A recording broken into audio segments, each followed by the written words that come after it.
해야 될 것 같은데 국선 변호인 5명이 선정됐어요. 이건 전두환 전 대통령 때보다 굉장히 많은 거라고 하더라고요. 네, 그렇습니다. 그 단일 사건 기준으로 보면은 역대 최다 선임 숫자인데요. 전두환 전 대통령 당시에는 2명의 국선 변호인이 배정이 됐습니다.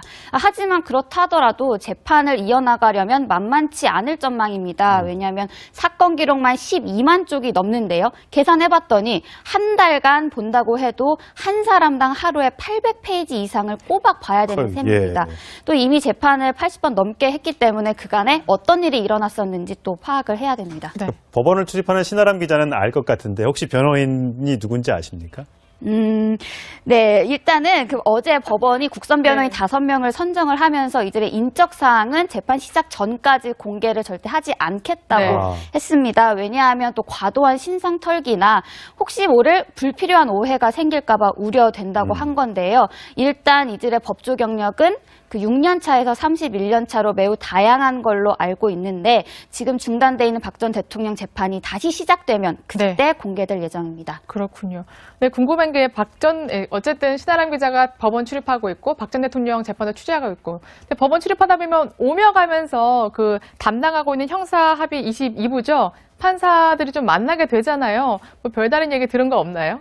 네, 엘리베이터 타다가 몇 번 마주치긴 했지만 여튼 재판부는 기자는 물론 외부인의 접촉을 절대 하지 않고 있습니다. 식사 또한 구내식당만 왔다 갔다 하면서 정말 절제된 생활을 하고 있는데요. 심지어 친한 판사에게도 사건 관련 얘기는 절대 하지 않는다고 들었습니다. 그런데 이 전두환 전 대통령 재판 당시에는 재판장이 매우 이례적으로 기자 간담회를 열었는데 이번 재판에서는 그런 경우는 없었습니다.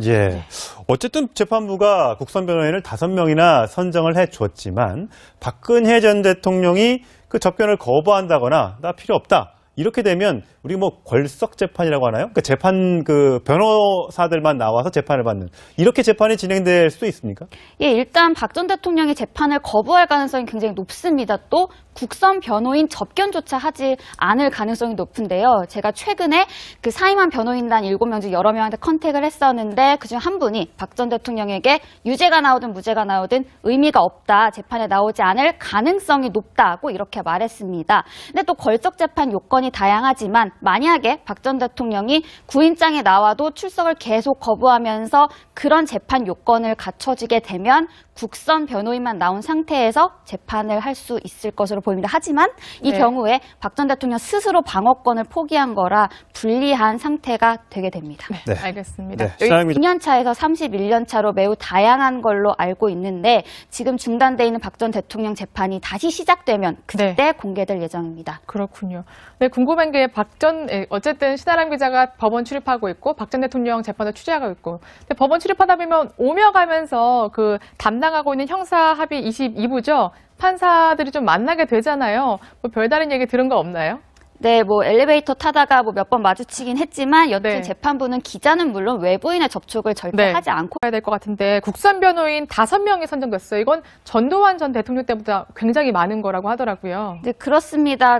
단일 사건 기준으로 보면은 역대 최다 선임 숫자인데요. 전두환 전 대통령 당시에는 2명의 국선 변호인이 배정이 됐습니다.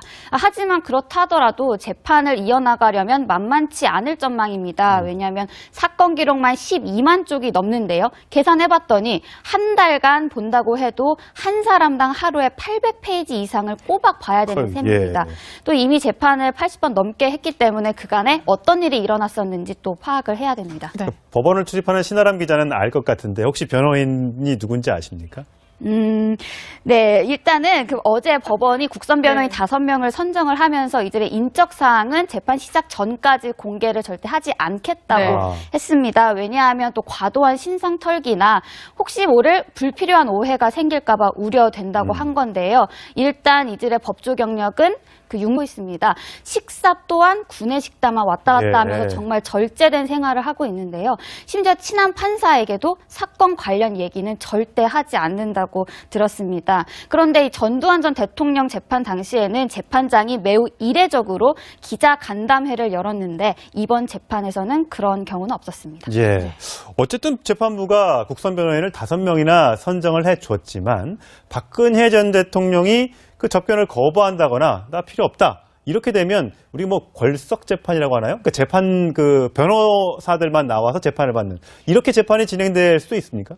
예, 일단 박 전 대통령이 재판을 거부할 가능성이 굉장히 높습니다. 또 국선 변호인 접견조차 하지 않을 가능성이 높은데요. 제가 최근에 그 사임한 변호인단 7명 중 여러 명한테 컨택을 했었는데 그중 한 분이 박 전 대통령에게 유죄가 나오든 무죄가 나오든 의미가 없다. 재판에 나오지 않을 가능성이 높다고 이렇게 말했습니다. 근데 또 걸석 재판 요건이 다양하지만 만약에 박